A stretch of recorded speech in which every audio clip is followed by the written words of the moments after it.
Hello guys, welcome to another video. I am Manish watching Anish class. In this video we are learn class 8 chapter number 2 history social science trade to trade. तो आज की इस video में हम लोग chapter number 2 history का trade to trade हम लोग टेरिटरी आज के वीडियो में हम लोग पढ़ेंगे। तो पिछले वीडियो में हम लोगों ने इसके इंट्रोडक्शन पार्ट और हम लोगों ने देखा था कि East India Company come to east, लेकिन जो कंपनी ईस्ट इंडिया कंपनी था वो ईस्ट में आए थे। तो कैसे कैसे आए थे वो हम लोगों ने देखा था। मैं आपको फिर से बता दूं कि ईस्ट इंडिया कंपनी आने से पहले जब आए थे ईस्ट में, तो वो ऐसा जगह ढूंढ रहे थे जहाँ पे व्यापार के लिए सही है। तब उन्हें हमारा भारत देश याद आया, जो कि वास्को डी गामा ने क्या कि खोज किया था 1498 में, मतलब 1498 में। तो यही तो फिर उसके बाद फिर देखा था कि लेकिन the first warehouse of the East India Company, मतलब उनका पहला वेयर हाउस कंपनी काम बना था। तो बना था कोलकाता में, जो कि वहाँ पे 4 गांव था, एक जिसमें से एक गांव था कलिकता, उसको आगे चल के कलकत्ता भी बोला जाता था, और फिर अब करंट में कोलकाता भी बोला जाता है। जहाँ पे मैं 2 साल रह के आई हूँ। अगर अपने पिछले चैनल पे अगर रहते हो गया पिछले चैनल पे, तो वहाँ का भी क्या कि वीडियो जाता होगा। तो वहाँ पे बहुत सारे ऐसे जगह थे जहाँ पे मैंने आपको बताया था कि ये कहाँ है, ये क्या नहीं है, वो सब। अगर वो चैनल नहीं देखा तो आप जाकर देख सकते हो, अनिस क्लासेस से वो भी है। तो अब हम लोग वापस आते हैं। तो 1951 में, मतलब 1951 में वह अपना पहला वेयर हाउस कंपनी लगाते हैं। कहाँ पे? हुगली नदी के किनारे। वो इसलिए क्योंकि हुगली नदी के किनारे क्या कि जैसे कि कोलकाता बंगाल है ना, तो बंगाल इसलिए नाम रखा क्योंकि मतलब कि बंगाल ऑफ इंडिया, मतलब यहाँ पे क्या है कि जैसे कि आप ये जाओगे, ये ऐसे कुछ है। तो यहाँ पे क्या है कि पूरा सी है। तो यहाँ पे क्या बहुत ही बड़ा खाई है, मतलब पानी का। तो इसलिए इसका नाम बंगाल रखा गया। और हुगली नदी क्या कि मतलब कि आप समझ सकते हो सी के किनारे तट से लगकर है। तो वहाँ पे क्या हो सकता है कि जैसे ही वो समुद्र में आया, समुद्र से हुगली नदी में, हुगली नदी से वेयर हाउस के किनारे क्या कि रख दिए।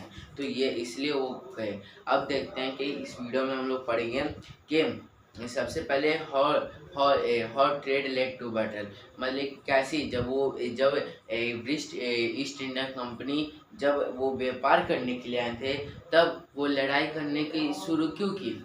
और दूसरा देखेंगे कि द बैटल ऑफ प्लासी के बारे में जानेंगे कि प्लासी हुआ था कब। तो बैटल ऑफ प्लासी 1756 में हुआ था। क्या है कि प्लासी एक जगह है जहाँ पे first battle of East India Company with Bengal के साथ हुआ था।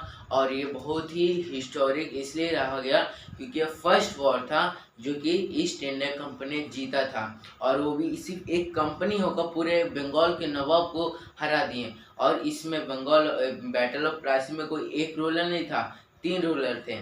सबसे पहले नवाब ऑफ बंगाल, सेकंड था कि लास्ट मतलब कि जो कि लास्ट पावरफुल, मतलब कि सेकंड आप बोल सकते हो कि थोड़ा मोर पावरफुल रूलर था मुगल्स का।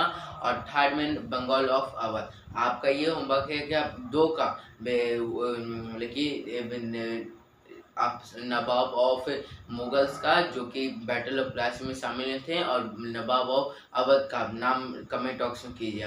और मैं आपको नवाब ऑफ बंगाल बता दूं, वो सिराजुद्दौला।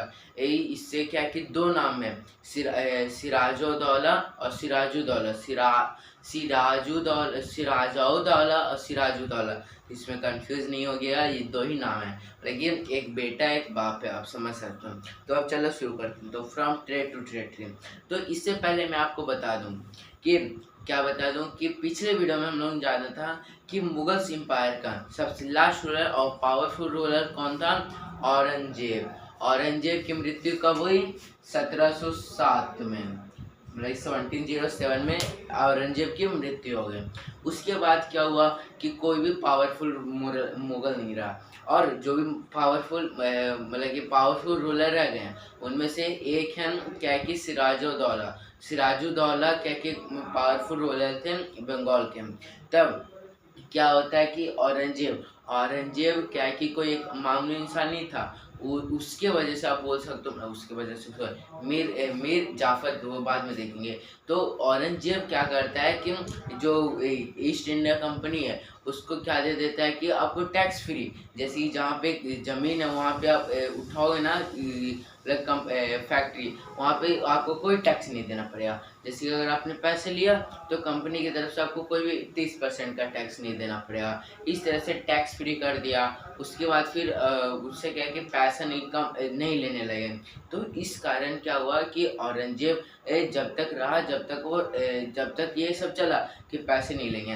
पर औरंगजेब के मृत्यु के बाद 1707 में फिर क्या होता है कि बहुत ही चीज़ होता है, ऐसे नहीं होता। जैसे कि फिर क्या होता है कि सिराजुद्दौला थे जो बंगाल के नवाब थे, उन्होंने क्या कि ये सब हक जो था कि छीन लिया कि आपको टैक्स पे करना पड़ेगा, नहीं तो आपको ये होगा वो होगा, सारे जितने भी राइट थे उसको सारा छीन लिया अपने हाथ। उसके बाद क्या होता है कि वो लेटर लिखे ईस्ट इंडिया कंपनी को कि आपसे ये सब राइट छीने गए हैं, पर और आपको मिलना होगा। तो कोई नहीं मिला, कोई 2-3 लेटर चलेगा, पर कोई नहीं मिला।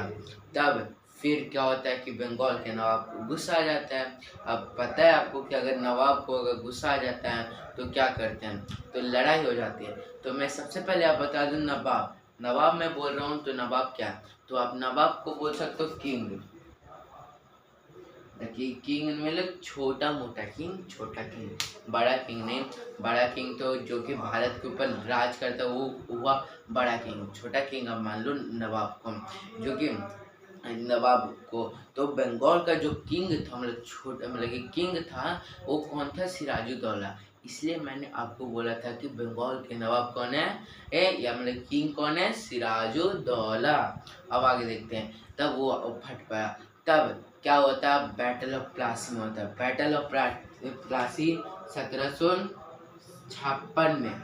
ये याद रखिएगा, ये ईस्ट इंडिया कंपनी के लिए इतना बड़ा दिन था ना कि वो बोल ही मत सको। मतलब ये खुशी का दिन था, जैसे जैसे दिवाली आता है ना, वैसे एकदम पूरा खुशी का दिन था। अब 1756 में क्या होता है, जो कि खुशी का दिन है। तब क्या होता है कि जब बैटल ऑफ प्लासी हुआ, तो बैटल ऑफ प्लासी में तीन रूलर थे, मतलब इंडिया की तरफ से, नवाब ऑफ अवध, नवाब ऑफ बंगाल और मुगल किंग। अब ये तीन थे और अकेले में सिर्फ एक कौन था, ब्रिटिश इंडिया कंपनी। और तीनों मतलब 30,000 से फौज लेकर वो चल पड़े, क्या कि ईस्ट इंडिया कंपनी को भगाने के लिए। सबसे पहले हो गए वेयर हाउस जो भी थे उसको पूरा तोड़ दिया। उसके बाद फिर गए कि जो भी कंपनी था उसको तोड़ दिए। उसके बाद फिर गया सीधा जो भी जैसे छोटा मोटा कारखाना होता उसको भी तोड़ दिया, पूरा तोड़ दिया। तब आता है कि जब ईस्ट इंडिया कंपनी और इंडियन रूलर में क्या कि विवाद हो जाता है, मतलब लड़ाई हो जाती है। तो यहीं पे उसके बाद फिर क्या होता है कि धीरे धीरे क्या लड़ाई बढ़ते गए, और यहाँ पे क्या कि जो ईस्ट इंडिया कंपनी कमज़ोर होते गया और हारने का कगार पे था। तभी एक शख्स आता है, रॉबर्ट क्लाइव आ जाता है। रॉबर्ट क्लाइव, ये अगर ये नहीं आता ना, अगर क्या कि एम्परर मतलब कि आप बोल सकते हो, लेकिन आप बोल सकते हो मतलब कि रॉबर्ट क्लाइव अगर नहीं आता ना, तो बैटल ऑफ प्लासी नामुमकिन हो जाता ईस्ट इंडिया कंपनी की तरफ से जीतना। और ये इसलिए क्योंकि Robert Clive battle of Plassey को जैसे हारने की जगह पे जीते हैं वो, इसलिए इसका मेन भी एक कारण भी हो सकता है। या फिर आप रॉबर्ट क्लाइव को बोल सकते हैं कि वो युद्ध में उतर गए, या फिर हो सकता है कि सबसे गंदा इंसान अब तक मतलब कि जैसे कि 2 सालों तक ईस्ट इंडिया कंपनी राज किया ना, वो राज नहीं करता, वो 1756 में ही देश छोड़ कर भाग जाता। पर एक शख्स था, वो था मीर जाफर।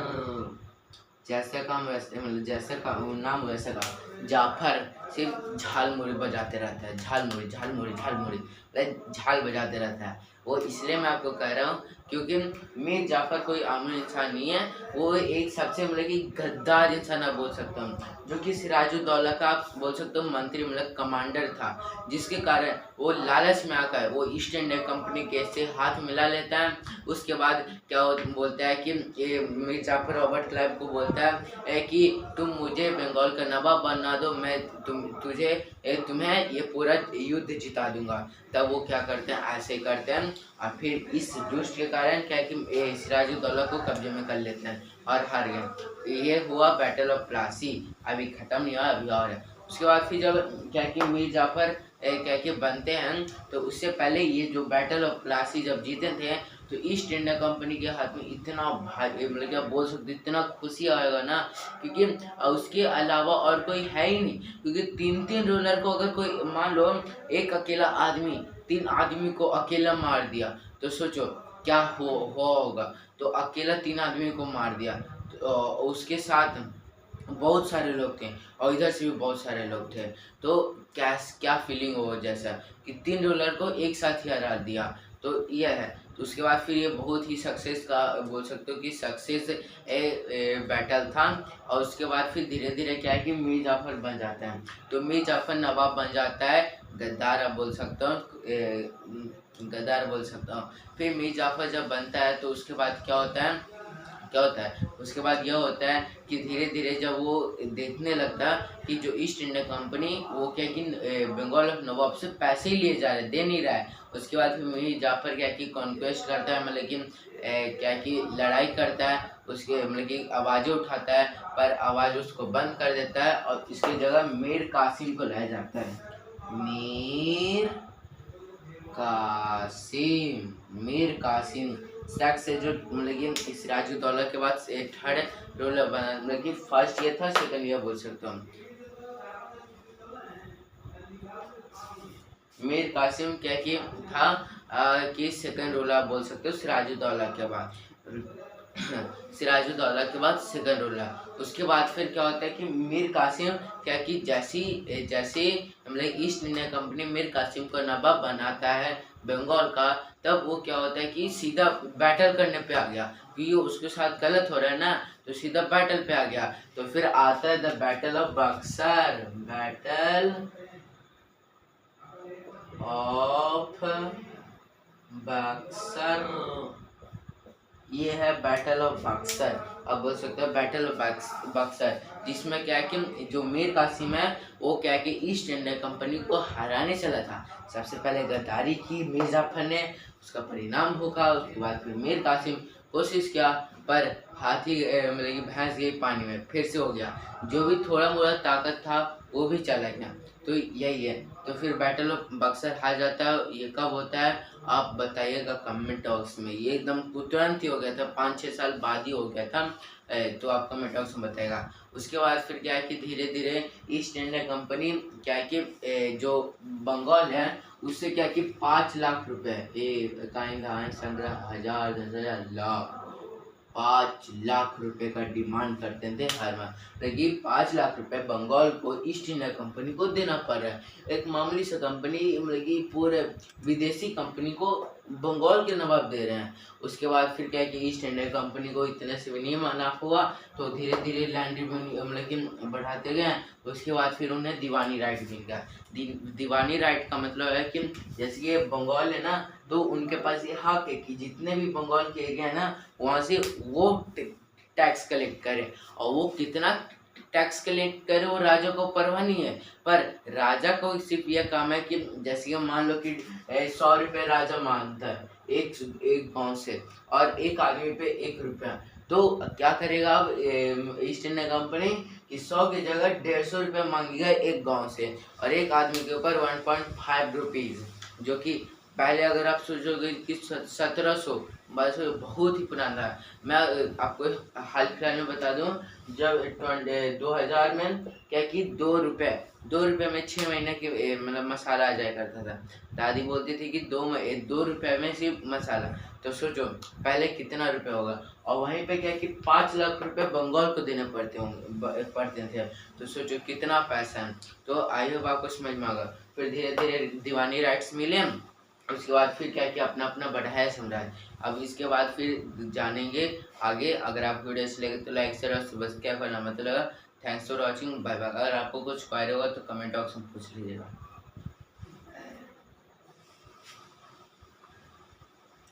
Bye bye.